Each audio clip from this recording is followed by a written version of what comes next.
नमस्कार दोस्तों, स्वागत है आपका आपके YouTube channel marathon competition classes में।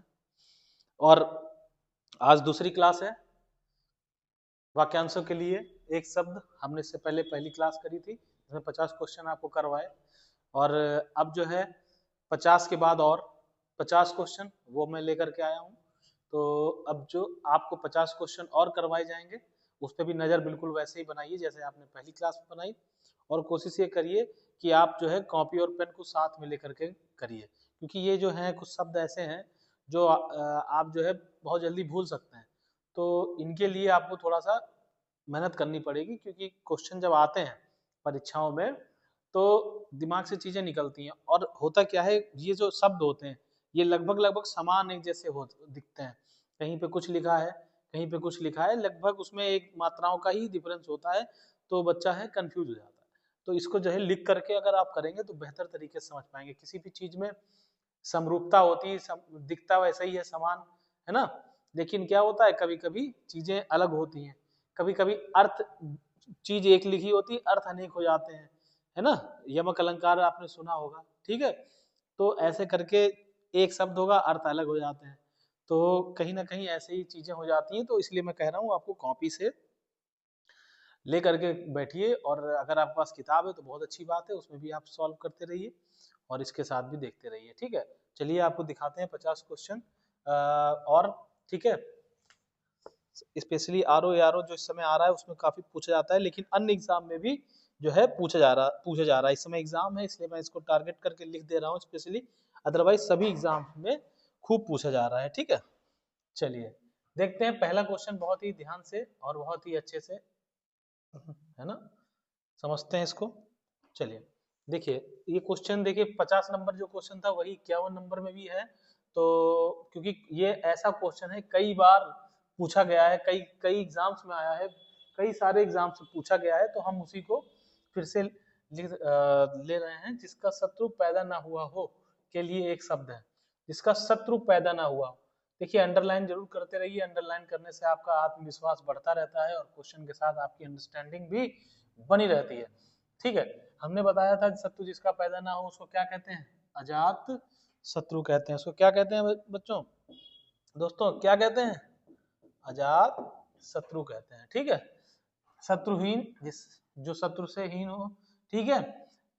और अशत्रु जिसका शत्रु ना हो, निशत्रु जिसका शत्रु ना हो, ठीक है। आगे बढ़ते हैं, 52 नंबर देखते हैं, 52। अपना मंतव्य साधने वाला, ठीक। अपना मंतव्य साधने वाला, अपना मंतव्य अपने मन की बात को साधता है, जो अपने हिसाब से बात रखता है, अपने लिए रखता है, वो कौन होता है, वो होता है स्वार्थी। क्या होता है, वो होता है स्वार्थी, ठीक। स्वार्थी का अर्थ बड़ा ही अच्छा और अनोखा है। महा विभिन्न विभिन्न प्रकार के दार्शनिक हुए हैं, उन्होंने स्वार्थी का अर्थ बहुत अलग अलग तरीके से बताया है। यहाँ पे तो ये बात लिख दी गई, अपना मंतव्य जो है स्थापित करने वाला या साधने वाला, तो क्या कहलाता है, स्वार्थी कहलाता है। लेकिन यहाँ पे जब आप दर्शन शास्त्र पढ़ेंगे तो इस वर्ड पे, इस शब्द पे बहुत सारी बातें कही गई। स्वार्थी का मतलब होता है अपनी स्वार्थी, स्व, जब इसको तोड़ेंगे स्वार्थी, है ना। अर्थी मतलब अर्थात अपना अर्थ, स्वयं का अर्थ, है ना, स्वार्थी। लेकिन जब आप इसको आम भाषा भाषा में लेते हैं, आम में तो स्वार्थी कहते हैं तो ऐसा लगता है कि बहुत ही अलग वर्ड है, बहुत ही गलत वर्ड है कि स्वार्थी है, देखो ये अपनी बात करता है, स्वार्थी है ना। लेकिन स्वार्थी का एक्चुअल अर्थ जो होता है, स्वार्थी का मतलब होता है कि जो अपने लिए लड़ता है, अपने लिए अपना अर्थ स्थापित करने के लिए, अपने आप को स्थापित करने के लिए स्वार्थी बन जाता है। स्वार्थी का अर्थ वो बिल्कुल नहीं है जो आप समझते हैं कि हाँ रे वो स्वार्थी है, लड़का बेकार है, ऐसा मत कहिए, ठीक है। स्वार्थी का अर्थ जो होता है, जो अपने लिए लड़ रहा है, जो अपने लिए संघर्ष कर रहा है, अपने लिए प्रयत्न कर रहा है, वो एक्चुअल स्वार्थी है। बताइए कितना अंतर है बातों में। कोई दार्शनिक हमारे कई विभिन्न विभिन्न लोग हुए जिनकी मैंने ये बात पढ़ी तो ये चीज निकल के आई, है ना। बाकी मैं नाम नहीं लूंगा कौन कौन दार्शनिक हैं, सब दार्शनिक जब आप पढ़ेंगे तो आपको पता चल जाएगा, ठीक है। अच्छा, ये भी वर्ड लिखे हुए हैं तो इनको समझ लेते हैं। देखिए परमार्थी क्या होता है? परमार्थी, परमार्थी, अरे परमार्थी, परमार्थी होता है जो दूसरों के भले के लिए कार्य करे, दूसरों के भले के लिए कार्य करता है, भले के लिए कार्य करे, है ना। जो दूसरों के भले के लिए कार्य करता है वो क्या कहलाता है? परमार्थी। अर्थात स्वार्थी जो स्वयं के लिए कार्य कर रहा है ना। परमार्थी जो दूसरों के लिए कार्य करता है। और धर्मार्थी क्या होता है? देखिए धर्मार्थी जो धर्म के लिए कार्य करे, है ना, जो धर्म के लिए कार्य करे, ठीक, जो धर्म के लिए कार्य करे वो क्या कहलाएगा? वो कहलाएगा धर्मार्थी। ठीक, अगला देखते हैं। अगला लिखा हुआ है सत्यार्थी। सही ये वाला है, ठीक है, बाकी समझ सब लेते हैं। सत्यार्थी, सत्यार्थी क्या होता है? सत्यार्थी वो है जो सत्य के पथ पर चलता है, सत्य के पथ पर चलता है, ठीक। अब देखिए यहाँ पे मैंने आपको तीनों चारों के अर्थ बताए हैं प्रॉपर तरीके से। परमार्थी कौन है? परमार्थी है जो दूसरों के भले के लिए कार्य करे। धर्मार्थी कौन है? जो धर्म के लिए कार्य करे, ठीक। और सत्यार्थी कौन है? जो सत्य के पथ पर चलता है, वो क्या कहलाता है? सत्यार्थी। आंसर आपका अपना मंतव्य साधने वाले का स्वार्थी होता है, ये है राइट आंसर, ठीक। सत्यार्थी, धर्मार्थी और परमार्थी के आपको मैंने अर्थ बता दिए, ठीक। समझ में आई बात? चलिए आगे बढ़ते हैं। अब देखते हैं इसका मतलब क्या है। जिसका उच्चारण न किया जा सके, न किया गया हो, जा सके अलग हो जाएगा, जिसका उच्चारण न किया गया हो वो क्या कहलाएगा? अनुच्चरित। जैसे जैसे हमने कहा व्यंजन पढ़ा होगा आपने, व्यंजन में मैंने बताया था वे ध्वनियां जो स्वयं से उच्चरित नहीं होती हैं, प्रायः अनुच्चरित होती हैं। क्या होती हैं? अनुच्चरित। क्या होती हैं? अनुच्चरित ध्वनियां होती हैं। जब इनको प्राण स्वरूप क्या मिल जाता है? स्वर मिल जाता है ना। जब इनको, जैसे हमने ये लिखा, ये ध्वनि है अनुच्चरित। जब इसको प्राण स्वरूप स्वर की प्राप्ति हो जाती है तो ये क्या बन जाता है? उच्चरित बन जाता है। तब हम इसको पढ़ते हैं, का वर्ग है पहला, और इसको पढ़ते हैं का वर्ग, और इसको कहते हैं का, ठीक। तो ये है अनुच्चरित ध्वनि और ये है उच्चरित, ये मिला करके उच्चरित बनाते हैं और इसको कहते हैं, जिसका उच्चारण ना किया गया हो वो क्या कहलाएगा? अनुच्चरित कहलाएगा, ठीक। अब देख लेते हैं मौन। मौन क्या होता है? मौन होता है चुप रहने की अवस्था। चुप रहने की अवस्था को कहते हैं, रहने की अवस्था क्या कहलाती है? अवस्था जो कहलाती है वो कहलाती है मौन, ठीक। आगे देख लेते हैं, यहां पे मैं लिखे दे रहा हूं, इसको मैं रब कर दे रहा हूं, ठीक है। अनुत्तरित, ऊपर लिखा है समुच्चरित, पहले समुच्चरित देख लेते हैं। समुच्चरित, समुच्चरित का अर्थ होता है दो तत्वों का आपस में मेल करना क्या कहलाता है? क्या कहलाता है? समुच्चरित करना, ठीक है। और अनुत्तरित, अनुत्तरित जिसका उत्तर न दिया गया हो, जिसका उत्तर न दिया गया हो क्या कहलाएगा? क्या कहलाएगा? अनुत्तरित कहलाएगा। बिल्कुल बात समझ में आई है ना। जिसका उत्तर न दिया गया हो कहलाएगा अनुत्तरित। तो यहाँ पे चारों बातें आपको समझ में आ गई। पहली हमने बताई अनुच्चरित वे जिनका उच्चारण न किया गया हो अनुच्चरित कहलाएंगे। चुप रहने की अवस्था को मौन कहते हैं। चुप रहना या शांत रहने की अवस्था को मौन कहते हैं। प्रायः मुख का प्रयोग ना करके हम जो है मुख को बंद करके जिस व्यवस्था को स्थापित करते हैं वो चुप रहने की अवस्था होती है, उसको मौन कहा जाता है। समुच्चरित दो तत्वों का आपस में मेल करना समुच्चरित कहलाता है। अनुत्तरित कहलाता है जिसका उत्तर ना दिया गया हो वो क्या कहलाएगा? अनुत्तरित। ठीक है, बात समझ में आई? चलिए अब देख लेते हैं। कह रहा है वाक्यांशों के लिए प्रयुक्त शब्दों में से निम्नलिखित युग्मों में से सही युग्म का चयन करिए। अब सही युग्म इसमें देखना है। चलिए ये जो ऑप्शन है इसी में से देख लेते हैं। जो स्त्री अभिनय करे, जो स्त्री अभिनय करे वो अभिनेता नहीं, वो कहलाएगी अभिनेत्री। क्या कहलाएगी? अभिनेत्री, जिसको इंग्लिश में एक्ट्रेस बोलते हैं। जो पुरुष अभिनय करे वो अभिनेता होता है। वो क्या होता है? अभिनेता। जो व्याकरण जानता हो, व्याकरणिक, ये गलत लिखा हुआ है, व्याकरणिक नहीं होता है, वैयाकरण ही होता है, वैयाकरण, वैयाकरण।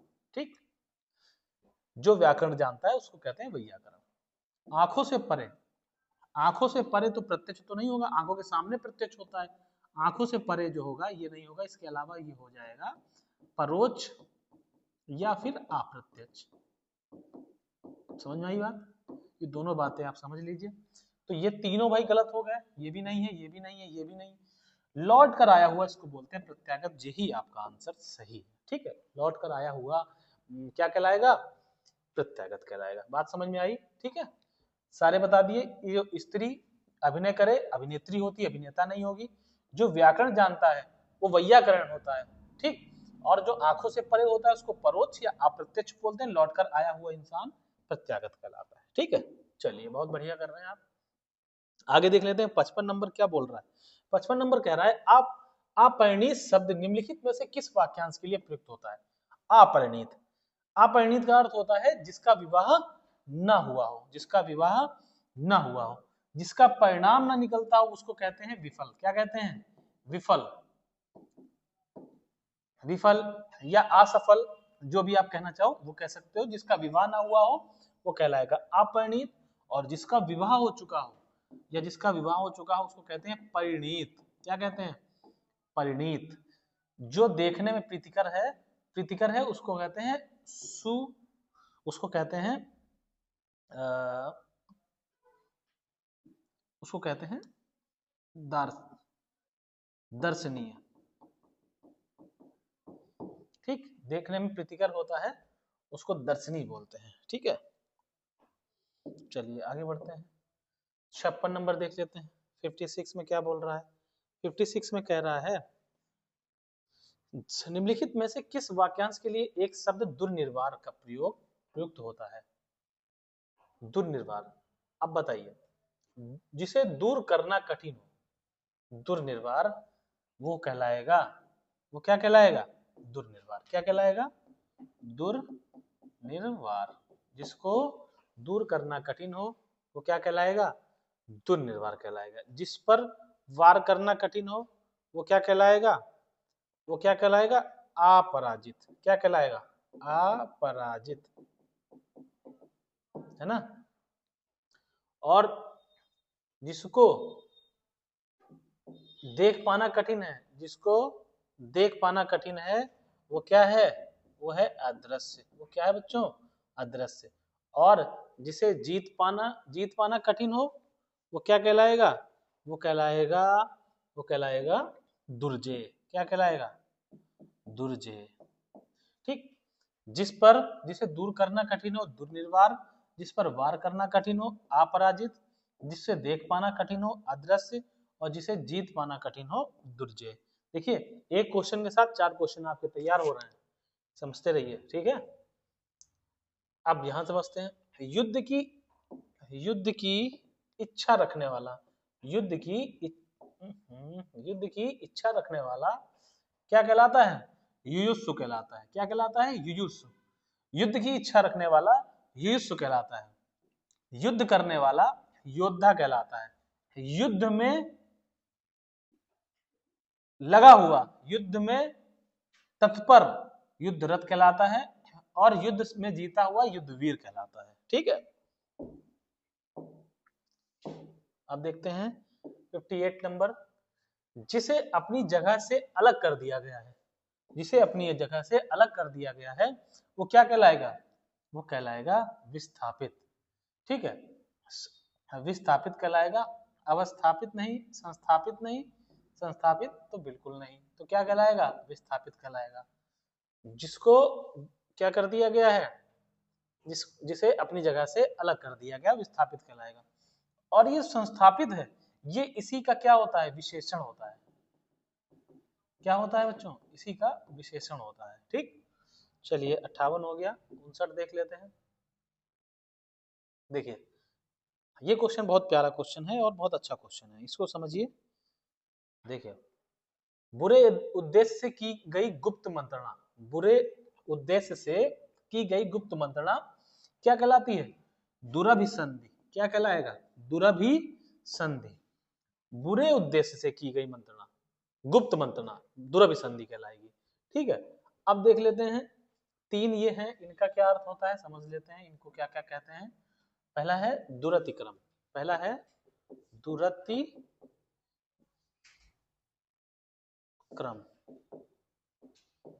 जिसे पार पाना कठिन हो, जिसे पार पाना कठिन हो, क्या कहलाएगा, दुरतिक्रम। दूसरा देख लेते हैं, दुरधिगम,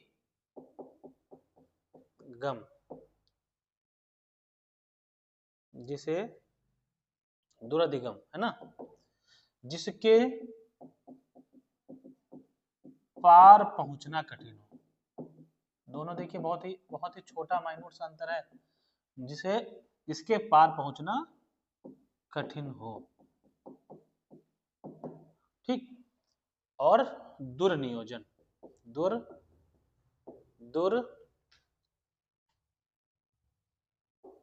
दुर्नियोजन, दुर्नियोजन क्या है, किसी को हराने के लिए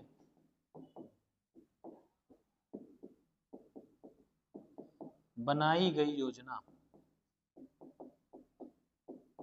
योजना क्या कहलाती है, दुर्नियोजन। ठीक है, बुरे उद्देश्य से की गई गुप्त मंत्रणा क्या कहलाएगी, दुरभिसंधि कहलाएगी। दुरतिक्रम, जिसे पार पाना कठिन हो, दुरतिक्रम कहलाएगा। दुरधिगम, जिसके पार पहुंचना कठिन हो, वो कहलाएगा दुरधिगम। और दुर्नियोजन, ये कहलाएगा किसी को हराने के लिए बनाई गई योजना या गुप्त योजना, जिसको कह सकते हैं दुर्नियोजन कहलाता है। ठीक है, समझ में आ गई बात। चलिए अगला देखते हैं। अगला कह रहा है सवाल जवाब बहस हुज्जत या दिए गए उत्तर के लिए एक शब्द है। देखिए सवाल जवाब है ना, बहस हुज्जत, बहस हुज्जत यानी मान लीजिए किसी से बहस कर रहे हैं, उसके उसके साथ आप क्या है, उसके साथ आप उसके जवाब भी ले रहे हैं, हाजिर जवाब भी कर रहे हैं। ठीक, तो इसमें क्या होता है, इसमें होगा उत्तरापेक्षी। क्या हो जाएगा, उत्तरापेक्षी। क्या हो जाएगा, उत्तरापेक्षी। सवाल जवाब बहस हुज्जत या दिए गए उत्तर के लिए, दिए गए उत्तर के लिए, सॉरी ये उत्तरापेक्षी नहीं होगा, ये होगा प्रत्युत्तर, क्योंकि दिए हुए उत्तर के लिए भी क्या हो जाएगा, प्रत्युत्तर। दो बातें हैं इसमें, उत्तरापेक्षी, जब बहस हुज्जत हो जाएगी उत्तरापेक्षी, और जब दिए गए उत्तर पर उत्तर देना तो प्रत्युत्तर हो जाता है। ठीक है, सारी बातें बहुत ध्यान से क्वेश्चन करना है। ठीक है, सी नंबर यहाँ पे सही होगा, क्योंकि आपसे तीनों चीजें पूछी, सवाल जवाब बहस हुज्जत या दिए गए उत्तर पर उत्तर, तो आपको यहाँ से आपको दिमाग लगाना है और इस चीजों को समझना है। ठीक है, चलिए आगे बढ़ते हैं, 61 नंबर पे देखते हैं क्या है। हाँ, खोज, खोज करने वाला। अब खोज करने वाला क्या कहलाएगा, खोज करने वाला कहलाएगा अन्वेषक। निवेश करने वाला निवेशक। जिसकी उपमा दी जाए अनुपम, जिसकी उपमा दी जाए है ना, वो क्या कहलाएगा, अनुपम कहलाएगा। ठीक, समझ में आई बात। चलते हैं 62 पे। हाँ ये क्वेश्चन बढ़िया है। वह कन्या जिसके साथ विवाह का वचन दिया गया हो, वह कन्या जिसके साथ विवाह का वचन दिया गया हो क्या कहलाएगी, वाग्दत्ता। उसके लिए वचन दिया गया वाग्दत्ता। जिस स्त्री का दान कर दिया गया हो, विवाह के साथ जिस स्त्री का दान कर दिया गया हो और उसकी बात रख दी गई हो, वो वाग्दान कहलाता है। क्या कहलाता है, वाग्दान। और जिसने इस बात को कर दिया हो वो वाग्बद्ध कहलाता है। है ना, जिसने इस बात को स्त्री के दान की बात को में बंधा हो वो वाग्बद्ध कहलाता है। और वाग्नी दग्ध जो है आपका कहलाता है वाक चतुर व्यक्ति। क्या कहलाता है? वाक चतुर व्यक्ति वाग्नी दग्ध कहलाता है। ठीक, समझ में आई बात? आप समझिए, यहाँ पे बहुत ही अच्छा एग्जाम्पल है और 4 ऑप्शन आपको दिए हैं, चारों बहुत ही ज्यादा पूछे गए क्वेश्चंस हैं। उसमें से आपको मैं ये चीज बता रहा हूँ जिसमें आपको समझ लेना है। वह कन्या जिसके साथ विवाह किया गया विवाह के साथ विवाह का वचन दिया गया हो वो कहलाएगी वाग्दत्ता। जिस स्त्री का दान करना है उस स्त्री से वचन लिया गया और उसकी बात उसको दान करने की बात करी गई हो वो वाग्दान कहलाएगा। जो उसमें बंधा हुआ है वो वाग्बद्ध है। और वाक चतुर जो बात करने में माहिर है व्यक्ति वो वाग्नी दग्ध कहलाता है। समझिए, बहुत ही चटपटा क्वेश्चन है ना। उसके बाद देखते हैं मदिरा पीने का प्याला। मदिरा पीने का प्याला चरम चषक चस्क चषक, ये डी वाला ऑप्शन सही है, चषक। ठीक, चषक लगी है पीने की तो वो वाला हाल है, उसी को कहते हैं मदिरा का प्याला। जो स्त्री के वशीभूत हो, जो स्त्री के वशीभूत हो तो स्त्री प्रेमी होगा। स्त्री प्रेमी तो नहीं होगा, क्योंकि स्त्री प्रेमी तो कई तरीके के होते हैं। स्त्री माँ का भी रूप होता है, बहन का भी रूप होता है ना। लेकिन यहाँ पर स्त्री का संदर्भ स्त्री से है, स्त्री अर्थात पत्नी भी कहा जाता है, प्रेमिका भी कहा जाता है। तो जैसा आप समझ लो, स्त्रैण ये होगा आपका सही आंसर। जो स्त्री के वशीभूत है वो क्या कहलाएगा? स्त्रैण। अच्छा, इसके कुछ और अर्थ भी होते हैं जो पूछे गए हैं, जिसको बोलते हैं जनखा। स्त्री के वशीभूत रहने वाला जनखा, जनाना, है ना, जनाना। और स्त्रीत्व पूर्ण, और एक शब्द और होता है मेहरा। ये 4 शब्द हैं जो स्त्री के वशीभूत होते हैं, जनखा, जनाना, स्त्रीत्वपूर्ण और मेहरा। ठीक, त्रियावसी ये भी स्त्री के वशीभूत का ही मिलता है इसका आंसर, लेकिन जो शुद्ध आंसर है वो स्त्रीण है। चलिए 65 नंबर देख लेते हैं। 65 नंबर कह रहा है जो जोता या बोया ना गया हो। जो जोता और बोया ना गया हो वो कहलाता है आकृषित। ऊसर जिसमें जोता या बोया ना जा सके या जो उपजाऊ भूमि नहीं है उसको ऊसर कहते हैं।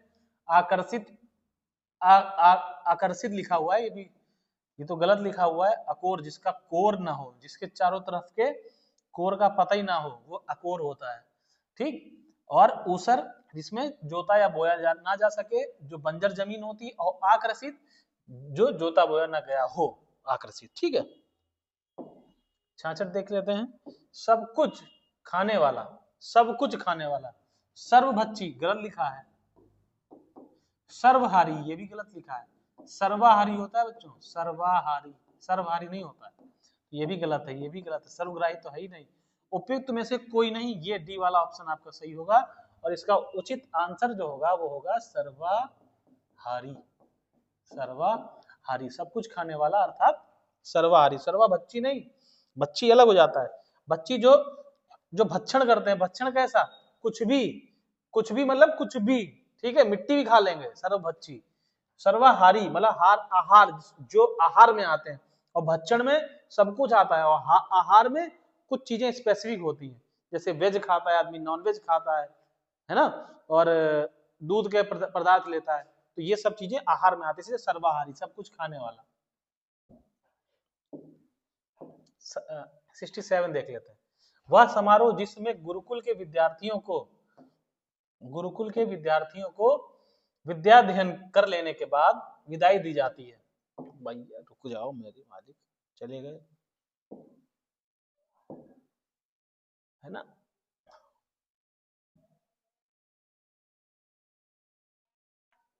तो क्या कहलाता है? समावर्तन कहलाता है।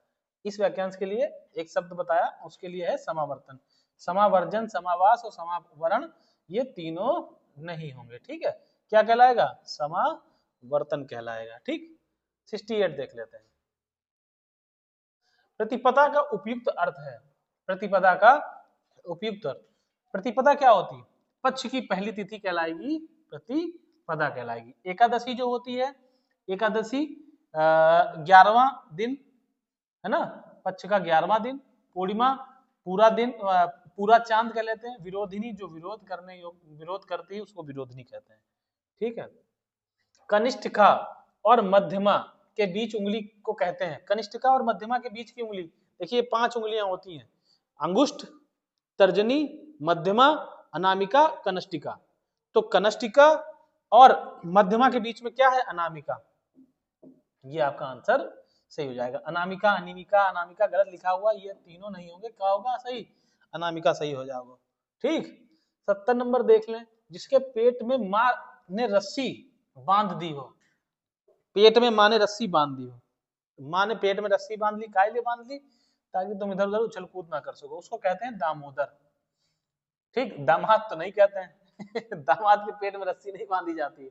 ठीक है, दामोदर बोलते हैं उसको। ठीक, चलिए आगे देख लेते हैं। 71 नंबर, पीछे पीछे चलने वाला, पीछे पीछे चलने वाला क्या कहलाता है? अनुचर। क्या कहलाएगा? अनुचर। अनुगामी, अनुवर्ती और अनुगमनी नहीं। ठीक है, आगे बढ़ते हैं। 72 देख लेते हैं। जिसकी कोई कीमत ना हो, जिसकी कोई कीमत ना हो वो कीमती तो नहीं कहलाएगा, बहुमूल्य भी नहीं कहलाएगा, उपयुक्त में से कोई नहीं होगा ही नहीं, अमूल्य। जिसकी कोई कीमत ना हो वो क्या कहलाएगा? अमूल्य कहलाएगा।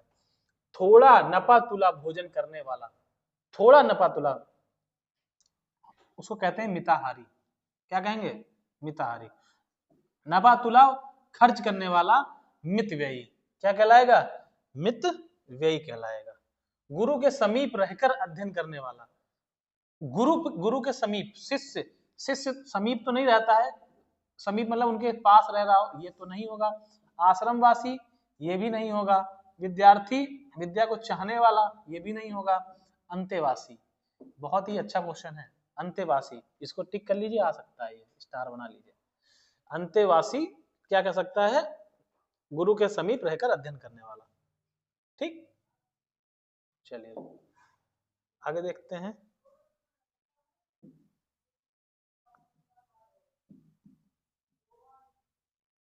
ये हो गया, आगे देखते हैं। जिसके हृदय पर आघात हुआ हो, जिसके हृदय पर आघात हुआ हो वो क्या कहलाएगा?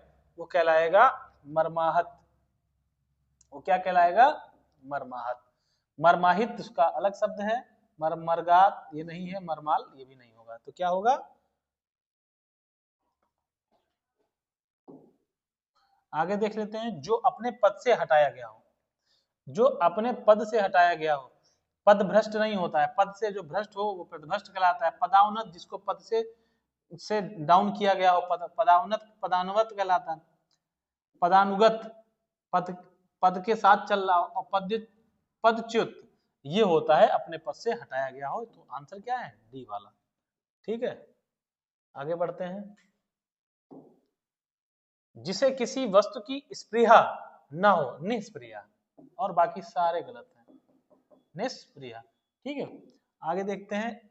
झगड़ा लगाने वाला मनुष्य, झगड़ा लगाने वाला मनुष्य, अब बताइए, झगड़ा लगाने वाला मनुष्य जो है वो नारद है। क्या है? नारद। जो घर का भेद बताने वाला है, विभीषण। जो चाल चलने वाला है, शकुनी। और जयचंद, आप ऑप्शन में कमेंट में आप बताइएगा कि जयचंद किसको कहते हैं। ठीक है, ये आपको बताना है। आंसर इसका सही डी है। ठीक, जयचंद किसको कहते हैं कमेंट में बताइएगा। शकुनी मैंने बता दिया, जो चाल चलने वाला, घर में ही चाल चलने वाला शकुनी। जो घर का भेद बताने वाला विभीषण। और झगड़ा लगाने वाला नारद कहलाता है। चलिए, महल के भीतरी भाग को क्या कहते हैं? गर्भगृह तो नहीं कहते हैं, भीतरी तल भी नहीं कहते हैं, रनिवास भी नहीं कहते हैं, अंतःपुर क्या कहलाएगा? अंतःपुर कहलाएगा। ठीक है, चलिए आगे बढ़ते हैं। आगे देखते हैं। जो छीड़ ना हो सके, जो छीड़ ना हो सके उसको कहते हैं अक्षय।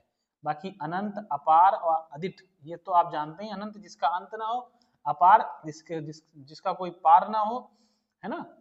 तो ये हो गया। जिसके सिर पर चंद्र हो, जिसके सिर पर चंद्र हो, चंद्रशेखर। चंद्रशेखर ये गलत लिखा है, चंद्र ग्रहण तो होता ही नहीं है। चक्रधर, चक्र जिसके सिर पे हो वो भी नहीं है। चंद्र जिसके शेखरा, जिसके सर पर चंद्र हो वो चंद्रशेखर कहलाएगा। चलिए, जिसके हृदय में ममता हो, जिसके हृदय में ममता हो, जिसके हृदय में दया हो, निर्दय, निर्भीक, जिसके अंदर निर्भय हो, निसंस, जो कठोर हो, निर्मम, जिसके अंदर ममता हो। ठीक, तो क्या हो जाएगा, डी ऑप्शन सही हो जाएगा, है ना। आगे बढ़ते हैं। जिसके हृदय में ममता हो, वही वाली बात फिर से आ गई, तो ये हो गया निर्मम। चलिए 84 नंबर, तिलक लगाने वाले, तिलक लगाने के किस अन्न, तिलक लगाने में किस अन्न का प्रयोग होता है। तो तिलक लगाने में गेहूं का प्रयोग होता है, नहीं। जौ, उड़द किसी का नहीं, किसका होता है, अक्षत। अक्षत अर्थात चावल, किसका होता है, चावल का प्रयोग होता है। ठीक, चलिए बहुत बढ़िया, आगे आ जाइए। जिसका जन्म छोटी जाति, निचले वर्ण में हुआ हो, जिसका जन्म छोटी जात अर्थात निचले वर्ण में हुआ हो, उसको कहते हैं अंत्यज। शूद्र पे बिल्कुल मत टिक करिएगा। शूद्र का मतलब होता है 4 वर्ण में सबसे निचला वर्ण शूद्र कहलाता है। ठीक, और जो अंडे से उत्पन्न होता है उसको अंडज कहते हैं। जो छूने योग्य नहीं है वो कहलाता है अछूत। समझ में आई बात। अंडज जो अंडे से जन्मा, 4 वर्णों का निम्न वर्ण शूद्र कहलाता है। अंत्यज जिसका जन्म छोटी जाति में निचले वर्ण में हुआ अंत्यज, और जो छूने योग्य नहीं वो अछूत कहलाता है। ठीक, अंत्यज वही वाली बात आ गई, अंडे से पैदा हुआ अंडज, किसी के अंतर से उत्पन्न ये भी नहीं होगा, अपने सगे संबंधियों को छोड़ देने वाला ये भी नहीं, तथा कथित निम्न जाति में जन्म लेने वाला, ये हो गया डी ऑप्शन आपका 86 सही। ठीक है, आगे बढ़ते हैं। जिसका उपचार ना हो सके, असाध्य, बाकी सब अलग है, गलत है। ठीक, आगे बढ़ते हैं। वीर पुत्र को जन्म देने वाली, वीर प्रसू क्या कहलाएगी, वीर प्रसू। वीरांगना जो वीर होती है, पुत्रवती जिसने जो पुत्र की माँ होती है पुत्रवती, और ये तो गलत लिखा हो पीरवरी। शक्तिशाली, दयालु, शांत, धीर और योद्धा, नायक के लिए एक शब्द धीरोदात्त, क्या हो जाएगा, धीरोदात्त, बाकी सब गलत है। ठीक, आगे बढ़ते हैं। वह नायिका जो अपने पति के परदेश से में होने के कारण दुख में हो, वह नायिका जो अपने पति के परदेश में होने के कारण दुखी हो कहलाएगी वियोगिनी। क्या कहलाएगी, वियोगिनी। ठीक, आगे बढ़ते हैं। खाद्य सामग्री जो यात्रा के समय रास्ते में उपयोग के लिए दी जाती है उसको बोलते हैं पाथेय। क्या बोलते हैं, स्वल्पाहार, कम अल्पापत्य तो जानते ही, उपहार तो उपहार होता है जो गिफ्ट दिया जाता है। आधी रात का समय, आधी रात का समय कहलाता है निशीथ। क्या कहलाता है, निशीथ कहलाता है। डी ऑप्शन सही है। सरवरी, विभावरी, निशा ये सब रात के पर्यायवाची हैं। क्या हैं, पर्यायवाची रात के हैं। आगे बढ़ते हैं। जिसके पास कुछ ना हो वो कहलाता है अकिंचन। क्या कहलाता है, बाकी सब अलग है, सब अलग है। आगे देखते हैं। जिसके पास कुछ ना हो अकिंचन, यही होगा, यही बी ऑप्शन सही है। जिसके पास कुछ ना हो अकिंचन, ये भी देखो 3 बार रिपीट हुआ है भैया, इसको ध्यान से पढ़ लेना। जिसे बुलाया ना गया हो, जिसे बुलाया ना गया, जिसे बुलाया, जो आया हो अतिथि कहलाता है। जो मतलब जो घर में मेहमान हो अतिथि कहलाता है। जो आया हो अभ्यागत अनाहूत कहलाता है।